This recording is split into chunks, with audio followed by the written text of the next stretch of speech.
super nice. I know 1,000 people and I have to talk to everybody. So climate, vulnerability and coloniality. It was interesting. Most of the context was like the post-colonial country context. And we were the only presentation that talked about a place in Europe, but that focused on migrants. So I think I found that was an interesting conversation.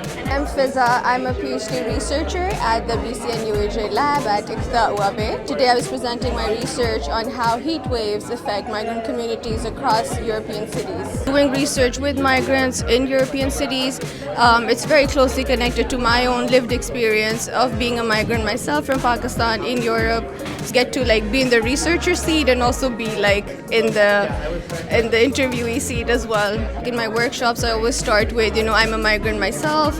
I've also faced a lot of visa related challenges, language barriers that have affected my life in different ways, and I found it to be easier to build trust leading with that, making myself vulnerable first. I really appreciated how a lot of people brought forth research to question how we understand vulnerability and how we understand resilience instead of just blankly using those terms to label certain groups as vulnerable or expecting them to be as resilient. 3 words, okay. Oof, there's a very high abundance of research, so abundance, a variety, and then also community, because a lot of people whose research I'd been following, I got to meet them in person.